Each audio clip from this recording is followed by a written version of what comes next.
Well, this is Current Yield, Grant's Interest Rate Observer of the Year, and I am Jim Grant. This is the great Deputy Editor of Grant's, Evan Lorenz.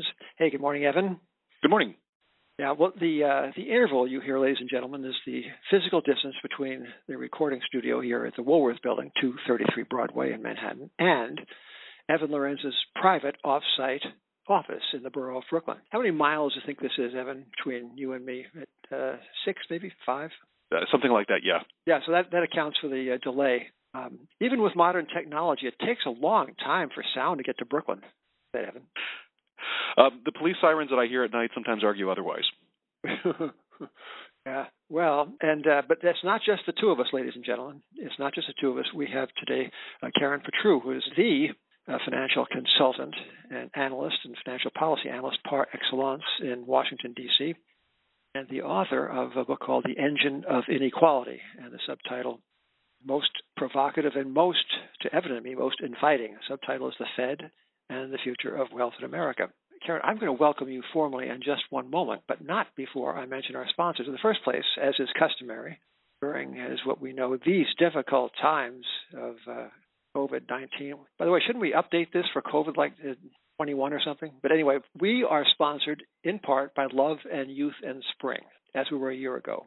Keep this up until we stop wearing these stupid masks. So that's one thing. We're also sponsored by ourselves, by Grant's Interest Rate Observer, and particularly by the upcoming Grant's Fall Conference on October 19th. But Karen, welcome to Current Yield. Thank you, Jim. It's a pleasure to be with you and Evan. I came to be reacquainted with Karen's work. Yes, it was the fall of 2019, Karen, when you wrote something in the Financial Times. You're a most prolific commentator on television and in the press, and I remember it was a terrifically argued piece on what the Fed is doing, not for us, mind you, but to us.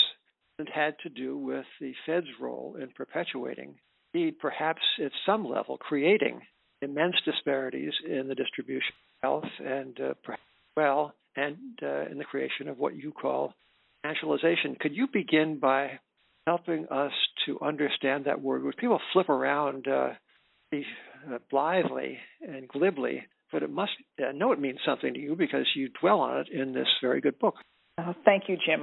It means a lot to me because I think when most of us, I believe, recognize that disparities in income and wealth have made America a very different country than the one in which we grew up, at least when I grew up, in the way back. When I graduated from college in 1975, the United States had rich people and poor people, but we had a vibrant middle class in which from the 25th to the 75th percentiles in income and wealth, people were pretty comfortable. And there was very strong intergenerational mobility in which parents expected their children to do better than they did, and mostly they did.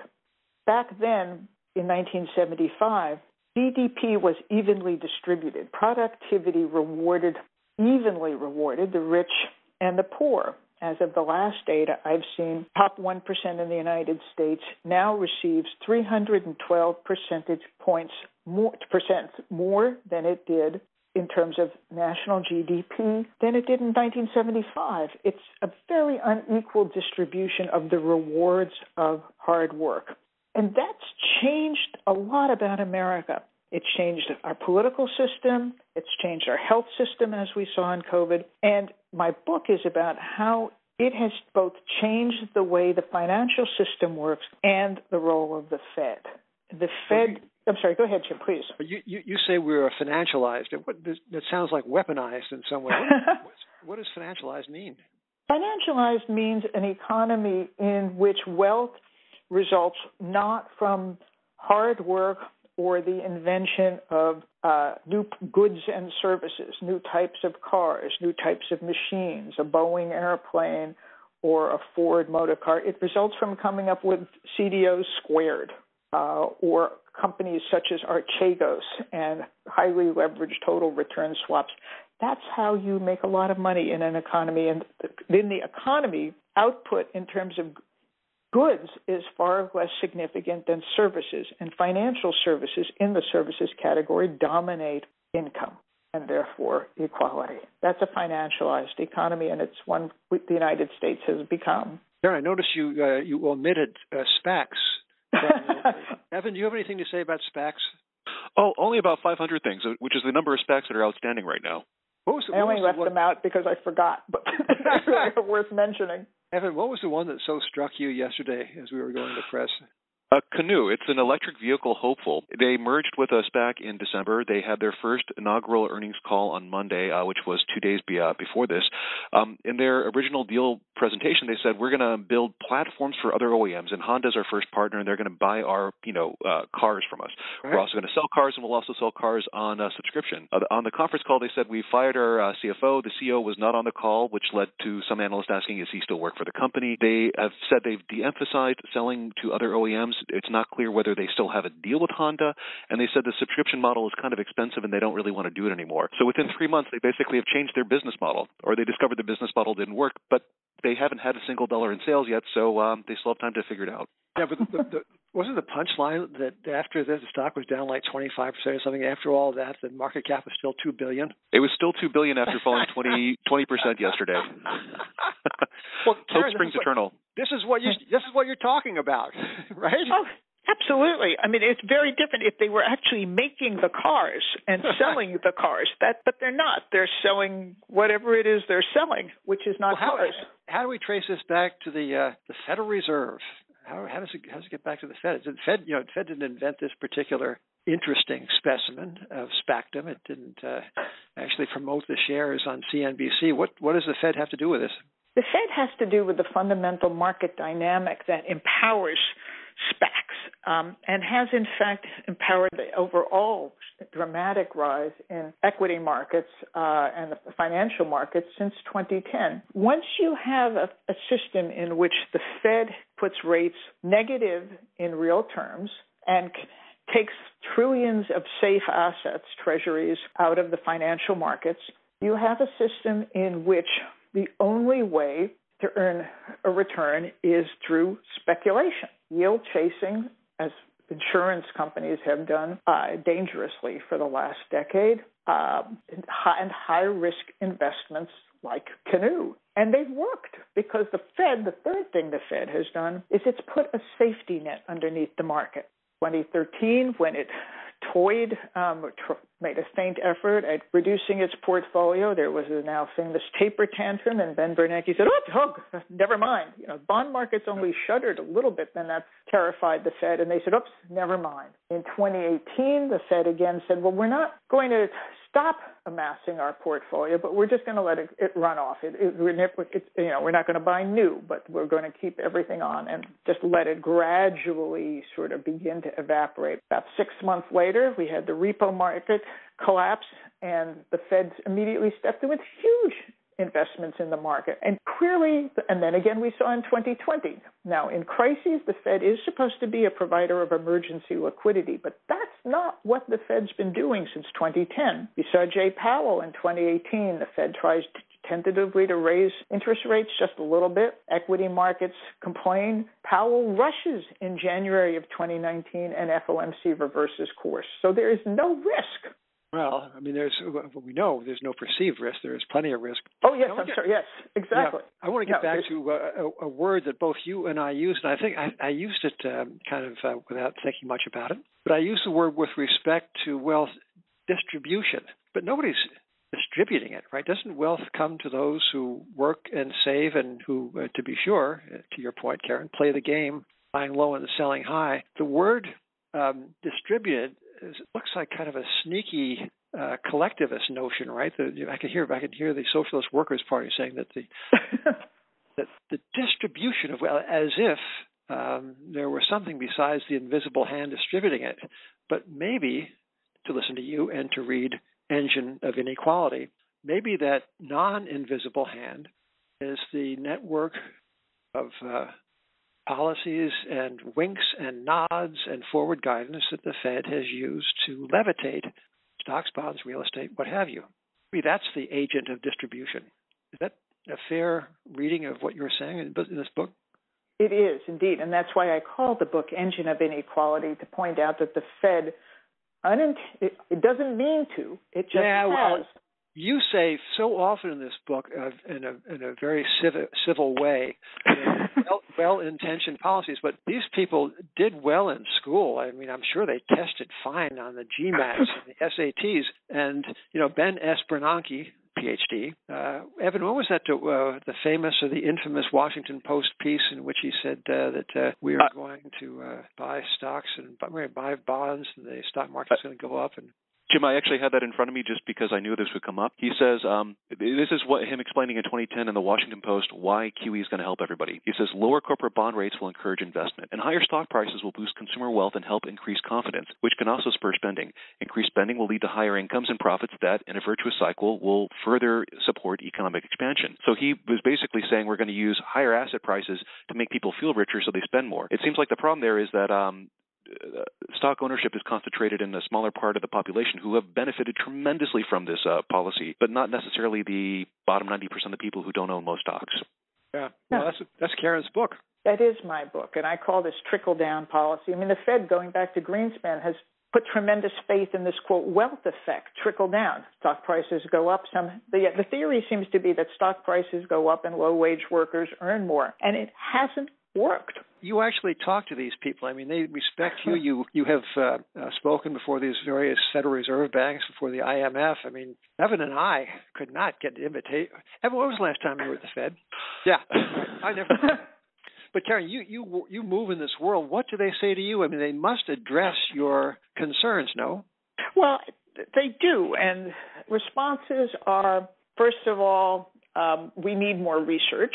That's just the Fed's constant. No, that is not true. There's too much of it. Well, you asked what they say. You didn't ask me what I thought of what they said. So that's a different set of.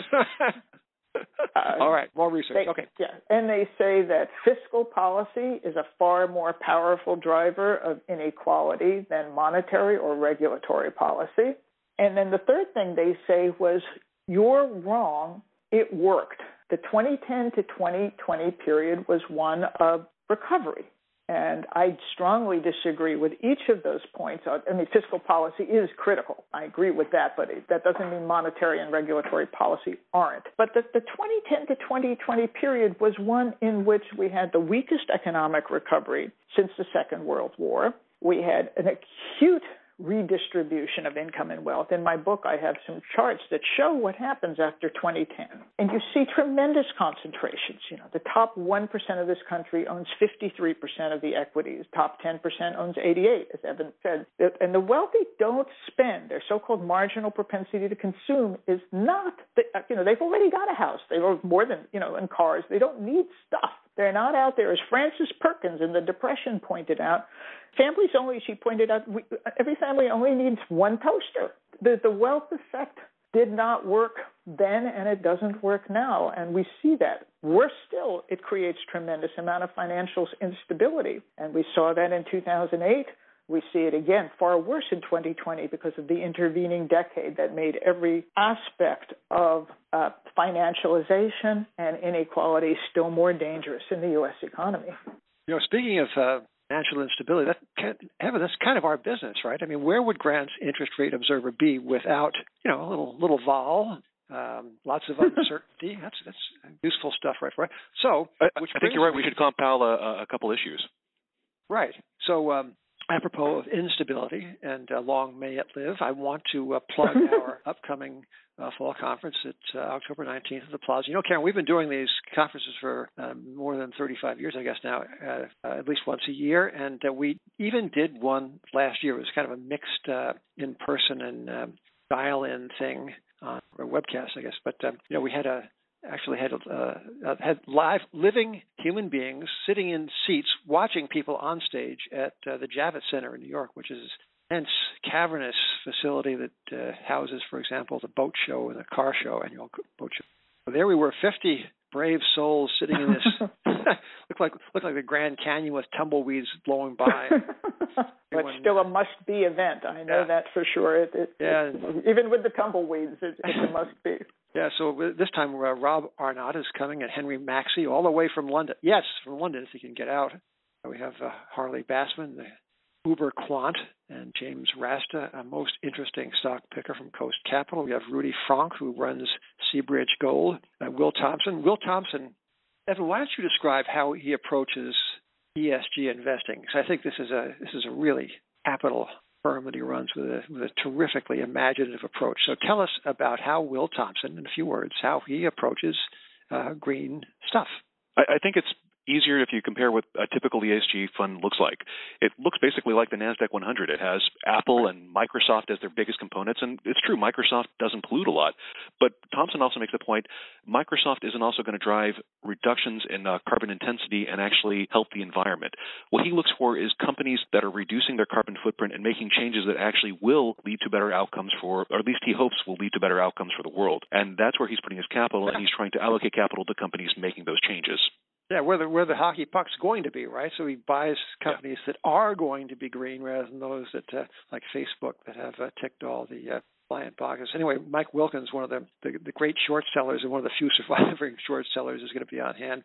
Brian Lawrence knocked the ball out of the park last year, and who knows, is probably doing it again this year. And I'm going to sit down in conversation with another Washington figure, Karen. Her name is Judy Shelton. Oh, interesting. Yep.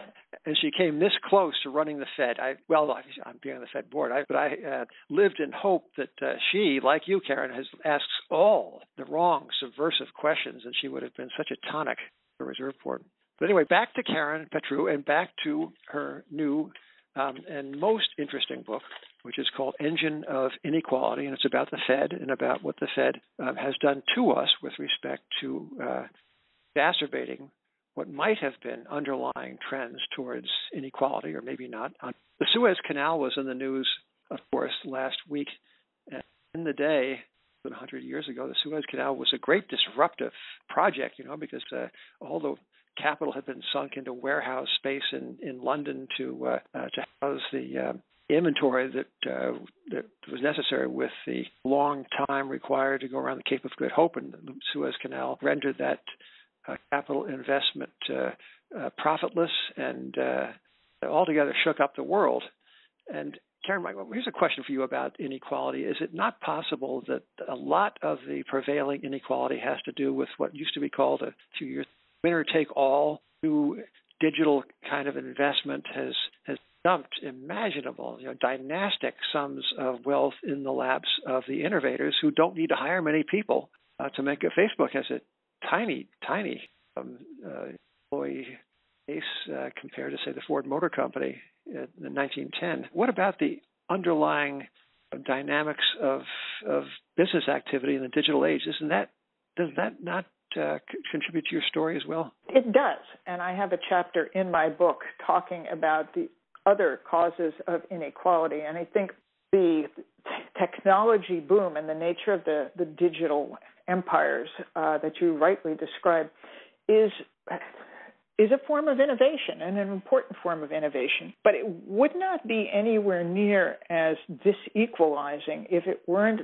in part into an economy in which an array of things have gone wrong. The educational system makes it increasingly difficult for all but the children of wealthy college-educated people to go to college at all, let alone without debilitating student debt. You look at what the skills distribution in this country and the massive and underemployment of high school-educated white men, which did not used to be the case because the nature of work, going back to your invisible hand, it used to be that if you worked hard and saved, you got ahead. Now, if you work hard, you're working hard often at 2 or 3 service jobs, and if you save, because Fed interest rates are so low, you lose.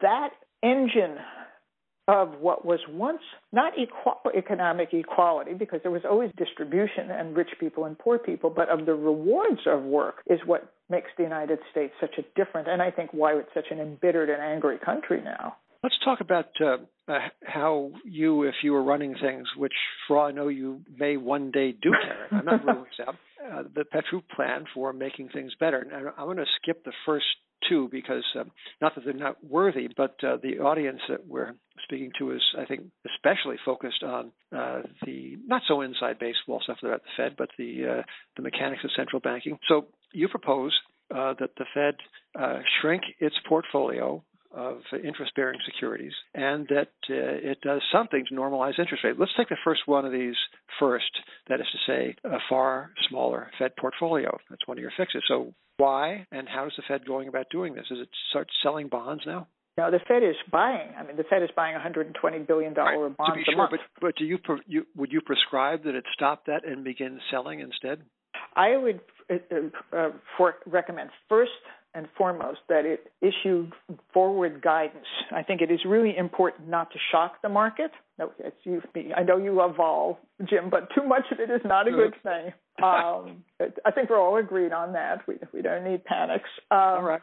I think the Fed needs first to indicate, not right now, as you know, its new monetary policy says that it will be ultra accommodative for literally as far as the eye can see, 2023, 2024, maybe longer, based on what, quote, moderate term means, based on what inflation means, based on what tea leaves look like. It's impossible to know what the Fed's policy is, and I believe the Fed needs to reverse that and move instead to forward guidance that says the Fed will seek to normalize financial markets in three ways.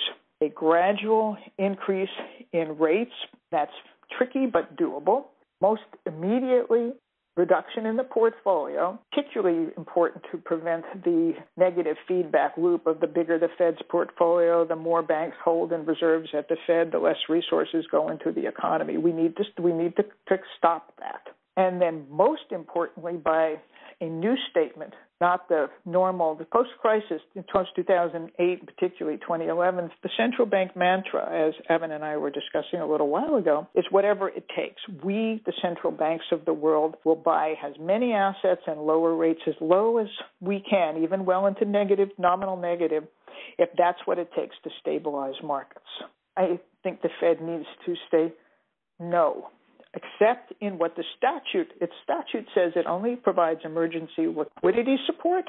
It shouldn't stop solvency support, and it may only do that in, quote, exigent, unusual circumstances at penalty rates. It needs to go back to its mandate and state that now to the market so that market discipline resumes. And the next time the market is tests the Fed to see if it means it, the Fed should step back and not chicken out. We could use a little bit more market discipline. I strongly believe that a lot of the excesses in the market, the canoe-type SPACs, are because, as I said before, the Fed's put an ironclad safety net, and its first step is to adhere to the law, and if it's not willing to do so, Congress should make it. Well, would you, certainly a step in the normalization of the distribution of wealth would be a bear market, right? It would be, I think it would be a market, that's a redistribution. I think a gradual equalization would result from an equalized return so that you make money in both the markets and from savings and from productivity. Market rates of return are, I remember when coupon clipping made you rich. Right. Well, those were the those were the rentiers who got no love from political critics in the day either. That's true. Hey, so where should the savers, as you savers are the forgotten people of this economy, you'd expect, wouldn't you, that here's a question for a Washington insider, as you are. You're not a lobbyist, but you are certainly. Heaven forfend. Dennison, yeah, right. Okay, so the National Association for AARP, American Association of Retired People. You hear nothing from this mighty advocacy and lobbying outfit about savings rates, which is one of the mysteries to me of Washington, D.C. But where should passbook savings account rates be, in your opinion? In my book, I call for them to be a living return, right. By which I mean a nominal rate that provides for a real return above, so that savings is a positive accrual. I don't say in my book whether that's 50 basis points or 500 basis points, back in the day when passbook accounts gave you 5%, because I think we have to evolve through that. But I think the fundamental criterion of interest rates needs to be that those who save are not impoverished thereby. Yeah. You talk about a family financial facility. Tell us about that. What do you advocate there? Well, I advocated that last year and I looked at what the Fed was doing in March of 2020. It was very much the same thing that it did in September, October of 2008, which it raced in to rescue the financial markets, which, to be sure, needed it, partly because of the excesses we've just been discussing from 2010 through 2020.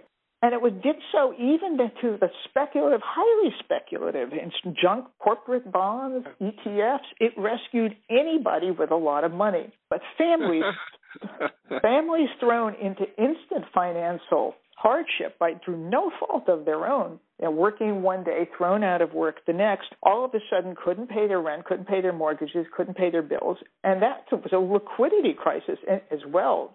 It's far more, I think, than a liquidity crisis in certain sectors of the market, which were really solvency risks covered up by liquidity rescue. And I saw no reason why the Fed was viewed again, the wealth effect, thought that somehow if it rescued the financial system, it would help families. And it doesn't. It can, through its charter under current law, provide emergency liquidity support through the banking system for families thrown suddenly into financial distress. And I thought it should, and I think it in a similar situation going forward, it must. One of the things that Evan has brought to my attention is Evan, what's the stat that, Karen, I know I remember seeing it in your book as well, that a shockingly large percentage of the population could not raise $400 to That's meet right. an unexpected emergency expense. Is that what percentage, Evan, you recall? 40%. It was like 45%. It's about 40%. It was 40% before COVID. So now it's 140%. So Karen, is it not possible that the welfare state itself has conditioned people not to save, and that dependency upon the expectation of government support is what is responsible for the absolute lack of savings? Well, maybe the level of savings interest rates as well is responsible. But why don't people take care of themselves? Because they can't, Jim. I mean, it's actually fascinating to me. I wrote a blog post a while back about savings rates for low and moderate income people, and their savings rate was remarkably high. And they're buying savings bonds. 8% of low income households have savings bonds. Remember those? They're still out there. But the thing that I think has been missed, the Fed focuses on price stability in terms of markets and traditional measures of inflation. But the average middle class, I'm not even talking about lower income people, middle class families in the United States in 2019, before COVID, had more debt than assets. 25% of middle class people were skipping medical treatments they couldn't afford. And it wasn't because they were buying too many pairs of jet skis. I mean, real middle class wages have not grown in real terms since 2001. It's hard for people to save when their cost of living, household income was up in 2019, and the Fed took great pride in it. But if you actually look at the statistics, household income was up because more people in each household were working, and they were working more hours. And that leads to higher costs in terms of things like child care and transport. And people were really, even middle class families were living hand to mouth. Well, there is a constructive tone of anger throughout your book. You often confess to being angry and being marked that you have taken a little zig or a zag in your career from analysis to advocacy. But I'm wondering if, in casting your eye over the landscape that the Fed calls cloyingly a good place — I can't stand that expression. Neither can you. But is it not possible that we are comparing it with a netherworld that was the result of unique historical circumstances? I'm talking about the time from 1946 to call it 1965, 1970, or 1971 maybe, when Bretton Woods ended, when the United States was so dominant in a world that had been floored by the Second World War, and that we had all these fine breadwinner manufacturing jobs. Is that the fair comparison, or are we kidding ourselves that the world has not changed on account of things that perhaps have less to do with the Fed than with the nature of work? Yeah, it's a really important question, but I think I know one thing, which is that the combination of post-2008 and especially post-2020 monetary and regulatory policy has directly and demonstrably caused greater U.S. income and wealth inequality. So it's certainly not a perfect solution. There's far many structural issues that would continue to confront us. But, what are income and wealth but money? And which agency in the federal government has control over money? It's the Fed. It can do nothing but good to make financial policy more equitable. Does it solve everything? No. Can we go back to the middle class prosperity I knew growing up? I don't know, but I do know it doesn't have to be this bad. Well, one of the features of regulation in the day, and to be sure it goes back several generations, was the responsibility of the stockholders of a national bank for the solvency of that institution. So up until the Banking Act of 1935, when a bank became impaired or insolvent, it was the stockholders who got a capital call, not public, or the FDIC and the socialization of great swaths of credit risk in this country. As a student not only of the present, but also to be free of the past, would you advocate such things as a restoration of stockholder responsibility to get away from the too big to fail idea? It seems to me the cartelization of the banks is part and parcel of the financialization of America. And shouldn't these institutions be less public utilities and more businesses with actual credit risk and actual owners to bear that risk? Oh, I think that's absolutely correct. I think, in fact, it was the goal. In my book, I talk a lot about this. There's been a tremendous discussion of all the post-crisis rules, the Dodd-Frank Act and so forth, and the tough new capital standards for the banking system, the tough liquidity rules, all that. Dodd-Frank had 12 titles. The first title, Title I, created all of these rules for big banks. And theoretically big non-banks, but not a big non-bank's never been touched by one. But Title II created the Orderly Liquidation Authority, which Congress intended to ensure that a financial institution, including a money market fund, including a big bank, including anything, when it failed, was rescued if it needed to be rescued. If bankruptcy was not sufficient, it was rescued only at total cost to shareholders. What have we seen the Fed do instead? Protect shareholders. So not only should what you're recommending, that kind of market discipline, be reinstated by way of the market through shareholders who are at risk, but Congress told the banking agencies to do so, and they never have.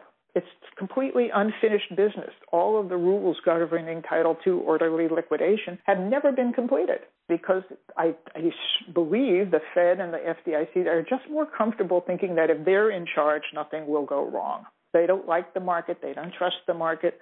The market zigs and zags, and sometimes it looks scary, and they think they can do better than the market. And that's it, the nanny state. It really is. Well, I'm not sure what you think, Evan. I think we have solved these problems right here and now. I think between your book and this discussion, all you have to do is implement it. And I know that picky. Well, it has been a delight, Karen, to talk to you, and thank you. Thank you so much. You've asked fantastic questions, and I hope folks listen to you and read my book, and we can make a difference, because this country is just too angry, and markets are too risky, and the safety net is just too ironclad. This is a very dangerous set of circumstances that really does have to change. So, Evan, do we go out and buy a canoe, or what's the indicator?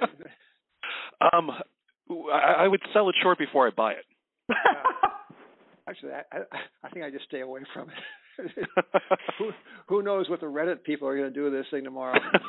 But yeah, Reddit's another topic. But Karen, thanks once more. So on behalf of Love, Youth, and Spring, and the October 19th Fall Grants Conference. Thank you. Thank you for Karen for being here, and for you, ladies and gentlemen, for listening. Until next time, this is Current Yield Grants Interest Rate Air.